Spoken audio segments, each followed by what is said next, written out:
Rodrigo Pimentel, é um prazer te rever em ótima forma, algum tempo depois da nossa conversa no Roda Viva. Pois é. E você é realmente um craque em segurança pública, combate ao crime e, como eu dizia na nossa conversa anterior aqui, você é jornalista também, né? E um bom crítico do jornalismo brasileiro que não anda muito bem. Eu vou começar, nós vamos falar basicamente da operação ocorrida em curso ainda, né? No Morro do Alemão, no Rio. Eu vou apresentar um vídeo em que você faz um resumo do que houve e aí você completa.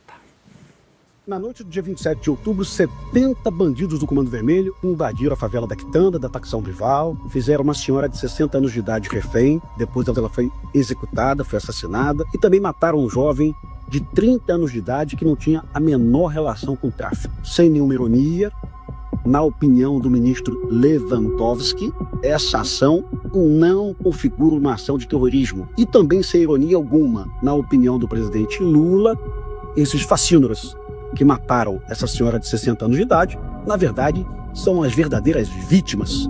Os algozes são os usuários de maconha, ou como bem disse o presidente, os viciados, os maconheiros.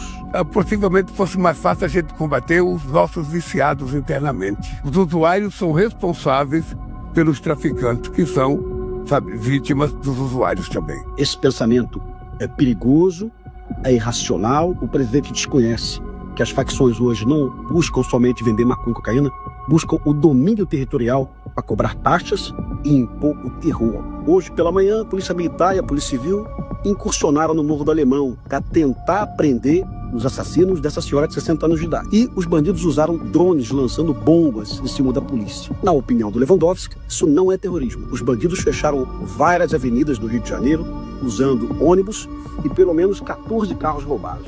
Cremado do caos, porra, nós mesmo. Você tá boladão, porra. Tudo parado na João Paulo, valeu, tropa? Não passa nada. Problema que tá rolando lá nas áreas lá dos amigos, ó. Tudo parado, não passa nada. Na opinião do Lewandowski, isso não é terrorismo.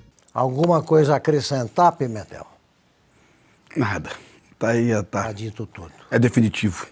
Eu te pergunto, os jornais, o que eu chamo de imprensa velha, eles estão fazendo o possível para que não fique evidente que houve um combate à bandidagem. Eu te pergunto, é a batalha de uma guerra ou é uma operação policial simples? No Brasil, Augusto, não temos jornalistas especializados em assuntos militares, ou talvez uns 2 ou 3, né?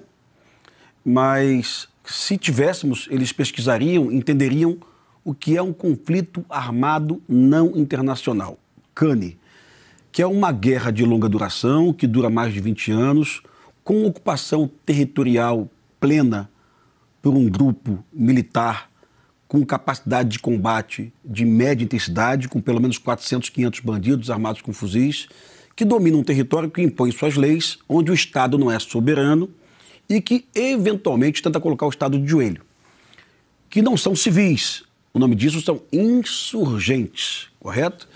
Então, o termo civil não se aplica para conflito armado não internacional. É o que acontece hoje em Burkina Faso, aconteceu, né? Burkina Faso está controlado hoje. É o que aconteceu em Alepo, na Síria, é o que aconteceu nas montanhas do Afeganistão, na época do Talibã, é o que aconteceu no Sudão do Sul, na África, acontece hoje também na Nigéria e acontece hoje também no Rio de Janeiro. E em breve vai estar acontecendo também em Salvador e também em Fortaleza. Territórios ocupados por facções. Fortaleza, em parêntese, já vive um problema humanitário, que a gente chama de êxodo de guerra, ou então deslocamento de guerra, né? Que são populações urbanas expulsas de suas casas por facções criminosas. Isso em área urbana no Brasil, no mundo, perdão, em área urbana no mundo, hoje só acontece em Fortaleza e na Bahia, em Eunápolis, em Salvador. Seria uma tragédia humana, mas é absolutamente ignorado pela imprensa brasileira, por nossos colegas jornalistas, né? E totalmente ignorado pelo ministro da Justiça, Lewandowski. Não sei se ele não sabe, é possível que ele não saiba, ele é mal informado, ele é mal assessorado, ele é despreparado, é possível que ele não saiba, ou então ele sabe e não quer fragilizar os governos do Eumano Freitas, do PT, do Ceará, e do Jerônimo, do PT, na Bahia. Que, um parênteses, sinceramente, eu acho que eles estão tentando fazer um bom trabalho, tá? A Polícia da Bahia e a Polícia do Ceará estão trabalhando muito. Hoje, pela manhã, a Polícia do Ceará matou 7 bandidos do Comando Vermelho, né? Logicamente, ninguém no governo federal vai chamar isso de chacina, né? Porque ocorreu no estado do PT. Então, se a Polícia da Bahia ou a Polícia do Ceará mata, os jornalistas desaparecem. Eles não chamam os bandidos de civis, não chamam os bandidos de meninos e não chamam a ação policial legítima de chacina. Só é chacina quando a polícia é a do Tarcísio, a do Derrite, no caso, também, ou a polícia do Cláudio Castro. Perfeito. É? A operação foi bem planejada, na sua opinião? Faltou alguma coisa? O Exército deveria ter participado? O que você acha, Pimentel? Se tratando, na minha concepção e na concepção de quase a totalidade dos especialistas que eu converso, né? Se tratando de um conflito armado não internacional, de uma guerra irregular, de quase uma guerra civil, as forças policiais elas são incapazes. O BOP é bem treinado, a CORE também, que é a tropa de elite da Polícia Civil, mas a polícia normal, ela não está preparada para esse tipo de ação. Se o Brasil estivesse funcionando, se o Ministério da Justiça estivesse compreendendo o que está acontecendo no país, se isso realmente fosse uma pauta da esquerda do Brasil, quem deveria estar ali é o Exército Brasileiro, com as suas forças especiais, com os fuzileiros navais, né? Com a Polícia Federal. Mas, sinceramente, eles não possuem com aqueles blindados, Sim, né, que podem remover. A Polícia Militar possui blindados, que são os caveirões. Eles são blindados que se assemelham a um carro forte, né? Um pouco mais potentes. Eles não conseguem passar nas barricadas. A barricada realmente é uma estrutura de engenharia com ferro pesado, com concreto. E os traficantes colocam óleo lubrificante no chão, a viatura derrapa. Todo mundo sabe disso. E as barricadas se prestam a quê? Impedir que a polícia suba o morro? Num primeiro momento, a barricada existia para evitar a chegada do caveirão. A barricada era uma resposta do tráfico ao blindado. Hoje nós percebemos que várias comunidades onde o BOP nunca acessou também possuem barricadas. Então a barricada hoje ela tem um efeito simbólico, dominação do território. Esse é o meu feudo, o senhor feudal é o traficante, e aqui tudo me pertence. Eu vou usar traficante, mas eu posso usar também miliciano, tá? Porque a grande verdade é que é tudo a mesma coisa hoje, né? As milícias vendem maconha e cocaína, as milícias fazem roubo de carga, o traficante também explora o morador. Então, hoje, separar milícia e tráfico é uma perda de tempo, uma besteira. São organizações terroristas, Pimentel? São, na sua essência. Terroristas. Na sua essência. Por que são terroristas? Primeiro eu vou dar o exemplo da milícia. O milicianozinho, ele, em outubro de 2023, ele queimou 37 ônibus em 2 horas. Ele deixou 1 milhão de cariocas sem transporte público. Ele queimou uma composição da Rede Ferroviária Federal. E o objetivo dessas ações não era ganhar dinheiro, era colocar o Estado do Rio de Janeiro de joelho.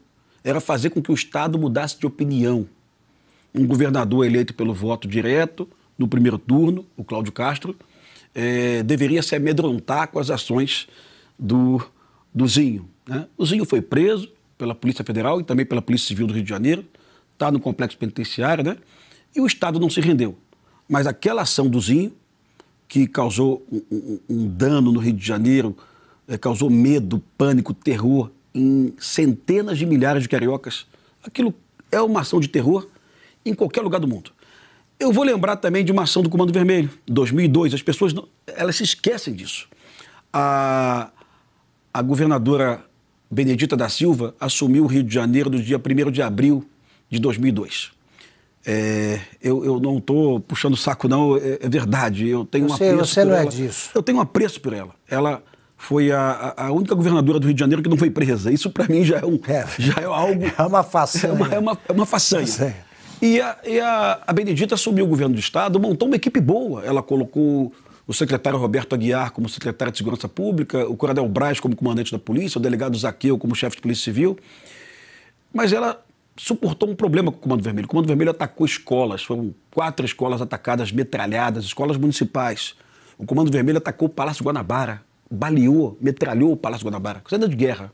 O Comando Vermelho atacou a Prefeitura do Rio de Janeiro, o prefeito era o César Maia, deram um tiro na Prefeitura. O Comando Vermelho queimou um ônibus e uma senhora morreu queimada dentro do ônibus. O Comando Vermelho impediu que ela descesse do ônibus. Todos esses fatos estão relatados nos jornais da época. O Comando Vermelho colocou uma bomba em frente ao Shopping Center Rio Sul. Explodiu a bomba. Por Deus, ninguém se machucou. Nenhuma dessas ações visava a obtenção de dinheiro. Todas essas ações visavam amedrontar a governadora Benedita da Silva, que também não se rendeu. Naquela época, muitos políticos que hoje estão no governo disseram que eram ações de terror. Mas eles mudam de opinião conforme o momento.